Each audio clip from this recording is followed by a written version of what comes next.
Hello and welcome to my channel, or welcome back to my channel. Hope everyone is doing well. Today I have 4 true ghost stories from the Haunted Canada series. If I pronounce anything wrong, I do apologize. Duel to the Death, St. John's, Newfoundland and Labrador. There was a time, not too long ago, that the honorable way for 2 gentlemen to settle a serious dispute was to stand back to back, walk 10 paces, turn, and fire pistols at each other. Instead of firearms, others preferred to brandish steel. Regardless of the method, these are so-called honorable duels, often ended in bloodshed, death, and sometimes historic hauntings. The last duel to be held on Canadian soil took place in St. John's in 1873, but it wasn't fatal for either duelist. Another St. John's duel in 1826, however, did end in death, a death so unnecessary and tragic that the loser couldn't bring himself to leave this plane. Sipping rum toddies and huddled around a blazing fireplace during a bitter Newfoundland night, the officers of the British Army and Royal Veteran Company stationed at Fort Townshend passed their time by gambling at cards.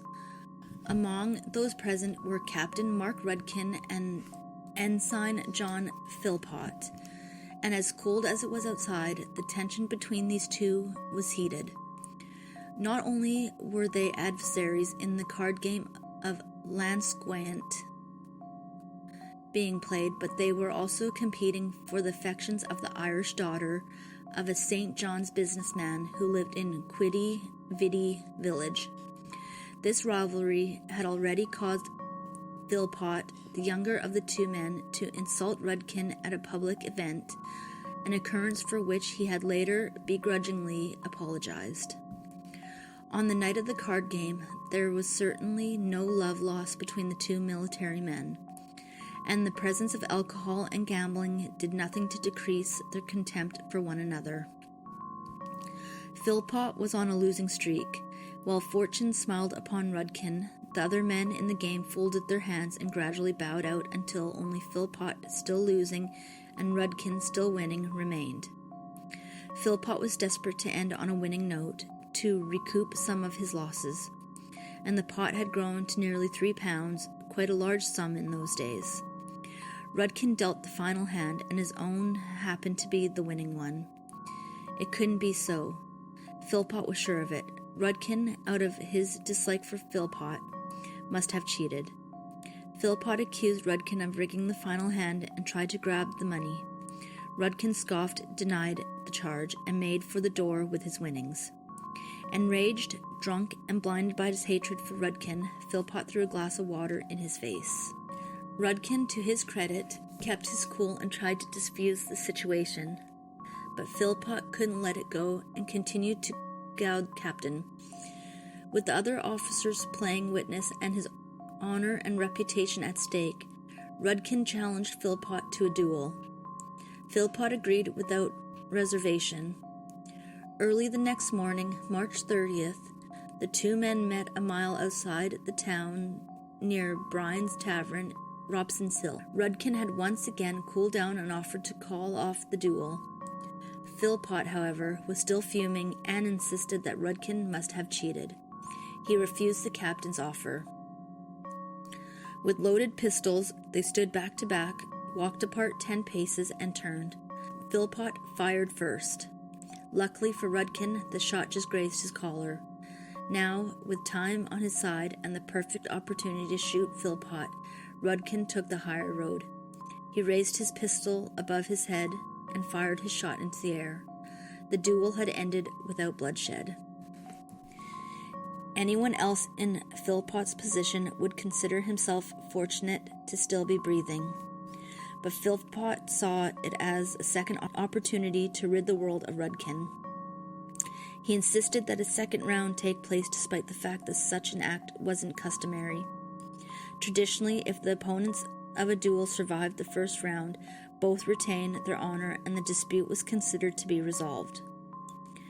With no other option, Rudkin had to accept the challenge. But this time, he did not purposely fire his shot wide. His bullet found a home in Philpot's chest, buried deep in his right lung. The ensign flew backwards and died not long after he hit the ground, a victim of his own stupidity and stubbornness. He was buried, coincidentally, on April Fool's Day. Rudkin was charged with murder, and a short trial followed. Public sympathy was initially on Philpot's side, but it quickly shifted to Rudkin's as the full story, with Rudkin's many attempts to save the young ensign, came to light. On April 17th, Rudkin was carried from the courthouse on the shoulders of his friends and supporters after being found not guilty. But disturbing reports began to surface from Robson's Hill, the location of the duel. Rudkin's horse had become skittish as he rode to the duel on that chilly March morning, as if the animal could sense the tragedy that lay ahead. Others have reported the same odd behavior from their horses near the spot where Philpot's blood soaked the ground. Some have come face to face with Philpot's ghost and noticed a bloody hole on the chest of his military uniform. It's been said that he wanders the streets at night near the place where he died, still angry and eternally longing for a rematch. After all, he was not only cheated in his pursuit of love, the card game, and the duel, but when Rudkin was found to be innocent of murder, Philpot was cheated out of his posthumous justice as well. Some grudges carry on beyond the grave. The Mob Princess, Fort Saskatchewan, Alberta. Many male convicts were hanged years ago at the Northwest Mounted Police Outpost in Fort Saskatchewan, but only one woman.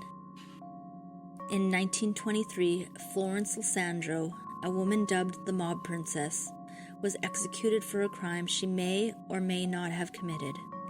She was only 22 years old. In fact, Florence was the only woman ever to be hanged in the province of Alberta. She was born Florence Costanzo in Italy and moved to the Canadian province with her family when she was a young girl. At 15 years of age, she was still a young girl when she married Charles Lysandro. Charles worked for a businessman named Emilio Piccirillo, who, among other things, owned an ice cream company and the Alberta Hotel. But his legitimate business were merely a front for a successful bootlegging operation he had started. Emilio made a lot of money sneaking booze from Alberta, where it could be purchased legally, into the state of Montana during the early part of the 19th century. Charles introduced his wife to the mob boss Emilio, which set her down a dark path. Florence earned the name Mob Princess by working her way up within Emilio's criminal organization and performing smuggling runs herself. It's possible Florence, who never seemed too fond of her husband, was actually in love with Emilio's son, Steve, who was also a player in his father's bootlegging business. In 1921, Steve Piccirillo was shot by Alberta Provincial Police Constable Steve Lawson during a high-speed chase. Wounded, Steve managed to escape to British Columbia. Upon hearing that his son had been shot and believing him dead, Emilio teamed up with Florence and tracked down Constable Lawson. They confronted him in front of his house. An argument broke out, and Lawson was fatally shot in the back. The horrific scene played out before the mortified eyes of Lawson's 9-year-old daughter, Pearl. Emilio and Florence were both convicted of the murder, although Florence proclaimed until her last day that she was innocent, and that it was Emilio who had shot Constable Lawson. Despite the fact that there was no conclusive proof of who shot the constable, the jury found both Emilio and Florence guilty of the crime. The Mob Princess was hanged on May 2, 1923, at the Fort Saskatchewan jail before a small group of witnesses handpicked by the signed hangman. But did she really leave her life behind, or was hers a story steeped too heavily in crime, bloodshed, and unrequired love to ever leave this world? The Fort Saskatchewan Museum and Historic Site now sits on the land where Florence was hanged. It's a picturesque historic village with 8 heritage buildings, including the Warden's House, and a portion of the jail, decorated with period furniture. Visitors walking the grounds get a sense of what life was like in the bygone era, and school children enjoy field trips to the museum and historic site throughout the year. But if you stay past sundown, you might experience a bygone event you wish you could forget. There have been many reports of lights turning on and off, objects moving on their own, and faces seen in windows. A clairvoyant and medium visited the grounds and picked up on many unexplained cold spots, thick atmospheres, and spiritual energy in the buildings. One woman who used to work at the museum suddenly quit because of the ghost haunting the area. When curator Chris Nygren, who calls herself a skeptic, has to admit that those who have seen eerie things on the property are believable people and reliable sources, and Darlene Breyer is perhaps the most believable and reliable of all. Darlene conducts research for the museum and volunteers for special events and programs. One Halloween, Darlene was involved with Fright Night, a special children's sleepover on the grounds. While taking a late-night walk between the blacksmith shop and the jail, she saw an odd mist take shape in the moonlit woods and snapped a couple of pictures. When Darlene examined one of the photos, she saw the clear image of a young woman's face within the fog. It was, she strongly believed, the face of Florence. Later that night, while making sure all the young guests were safe in their beds, she entered an empty building and saw a curtain moving, as if a person was hiding behind it. Suddenly, the curtain fell to the floor in a heap. Darlene lifted the curtain with trembling fingers, and there, briefest of moments, she saw the face again. If you dare to visit the location of the mob princess's execution, so could you. The Man in Grey, Saskatoon, Saskatchewan. Upon entering the Delta Bessborough Hotel in downtown Saskatoon, you might want to keep your eyes on your feet. There's a large crack in the marble floor of the main lobby. You wouldn't want to trip on the spot where a man fell to his death many years ago. The Bessborough, or Bess, as it's affectionately called, was completed in 1932, but didn't open to the public for 3 years due to the economic hardships of the Great Depression. Designed to resemble a Bavarian fortress, it's well known for its imposing facade and castle-like appearance. It's also well known for the crack in the floor and the ghost of the man who might have created it with his head. There's no shortage of people who have seen an elderly walking through the banquet level late at night. The reports are always the same. He's tall, slender, and well-dressed in a gray suit and fedora, a popular fashion during the 1930s. The Man in Grey, as he's called, is always pleasant, smiles at passerby, and will occasionally offer a quiet hello, but is otherwise silent. When guests mention the oddly attired but nice old man they passed in the hall, employees of the Best chuckle and inform the guests that they've just been greeted by a ghost. That's perhaps the most striking thing about the Man in Grey. Guests and employees alike are amazed by how lifelike he appears. Unlike other ghosts who are transparent or bear the injuries that claim their lives. One question lingers in the air, like smoke from a snuffed candle. Did the Man in Grey crack the marble floor? Best employees seem to think so. They share a story about an employee, a nice old man from the 1930s who dressed impeccably, who was sent upstairs late one night to deal with those noise complaints. There was a party in one of the rooms that was disturbing the other guests on the same floor.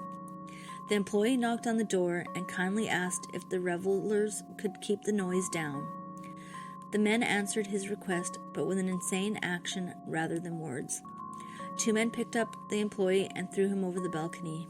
He fell 7 stories to his death, cracking his skull on the floor below. Current day, Best employees think the ghost belongs to this kind and unfortunate man who was simply doing his job. Colin Tranbork, founder of Paranormal Saskatchewan, saw the Grey Man late one evening and has also heard a compelling first-hand account from a group of ghost hunters.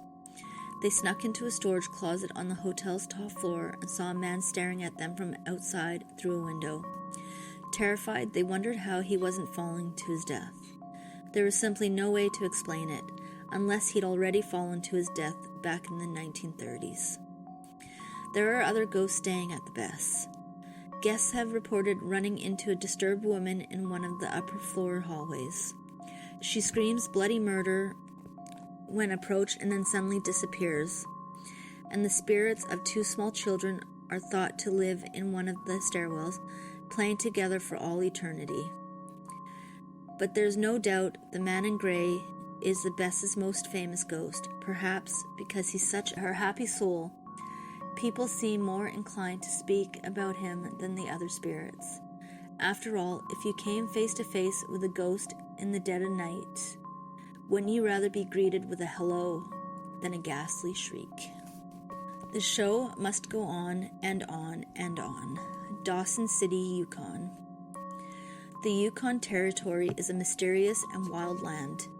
During the weeks before and after the winter solace, the capital city, Whitehorse, has only 5.5 hours of sunlight per day. It's the promised land for things that go bump in the night, giving ghosts with an aversion of daylight free rein to roam the pitch-black streets for more than 18 hours a day. And the Klondike gold rush of the late 19th century left a string of abandoned outposts, many still perfectly preserved today. That are ghost towns in more than one name alone. Dawson City, with a population of about 1,000, is far from a ghost town, but it's also a far cry from the 40,000 people who lived there in 1898. The gold rush kicked off in 1896 when 3 men found gold in Bonanza Creek. Within 2 years, Dawson City was filled with miners looking to stake their claim and entrepreneurs hoping to cash in on the population boom. But the Yukon was a dangerous land, and mining was dangerous work. Many people lost their lives during the gold rush, often in brutal fashion, and it was common to bury the corpses in unmarked graves. It's believed that an undercurrent of supernatural energy hums throughout the city's bones to this day on account of the bloodshed and tragedies that occurred during the gold rush.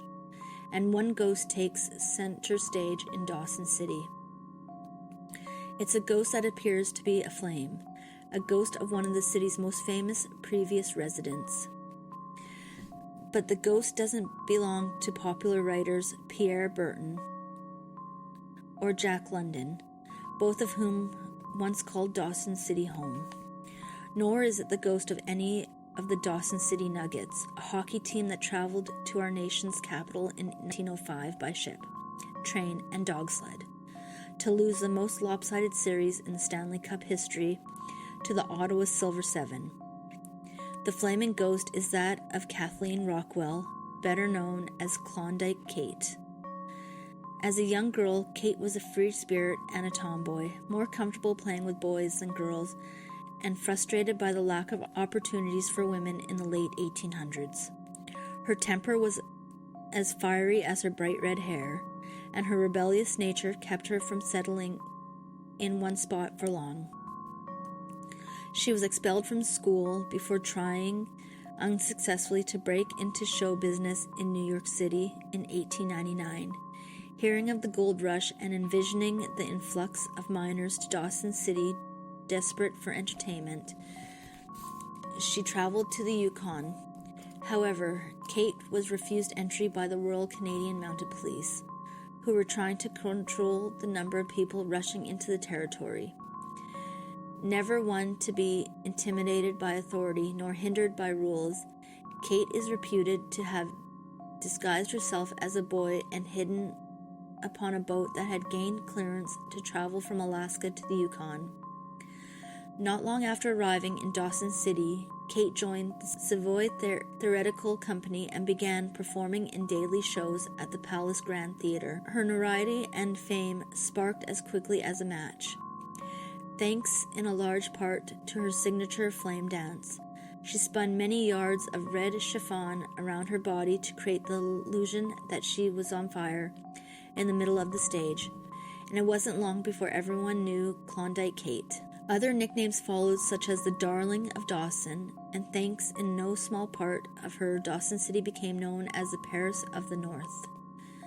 Dawson City's new reputation for being an entertainment center was also created by the work of a struggling bartender, Alexander Pantages, who became a theater owner and eventually a movie mogul. Kate and Pantages grew very close, and it seemed like her star would never fall nor lose its shine. But their relationship was as turbulent as a Yukon winter storm. Alexander left Kate at the same time the gold rush came to a screeching halt. After a few years of mining, it had become apparent that there wasn't as much gold in the area as everyone had hoped. Dawson City saw its population plummet as quickly as it has risen. The 40,000 people who lived there in 1898 all but disappeared overnight, leaving only 8,000 residents by 1899 and 615 by 1911. Dawson City was no longer a city, and although the Palace Grand Theatre remained, Klondike Kate was left without an audience. She eventually packed up and left town, after another string of unsuccessful attempts to find her footing in show business. She ended her days playing the part of a social outcast and recluse. She died on February 21st, 1957. But the show must go on. Although she died in America, it's said that Kate's spirit returned to the beloved location of her glory days, the Palace Grand Theatre in Dawson City. Her ghost is believed to haunt her old dressing room, and people have reported seeing a blazing red swirl in the middle of the stage during the night when no one else is in the theatre. Bronwyn Jones was a stage manager of the Palace Grand from 2002 to 2004. And she believes that intensely short time frame of the Klondike Gold Rush and the amount of history that happened in such a short span might be part of the reason for the spiritual energy that's still felt in the building's walls. Dawson City is now a major tourist attraction, drawing 60,000 visitors each year. The Palace Grand Theatre still puts on performances, many of which reflect life in the Old West. And then, once everyone has left after the final show of the evening, Klondike Kate takes the stage and performs her fire dance for an audience of none. Thank you for listening. If you like this type of content, please consider subscribing and liking my channel, and I will see you on the next one.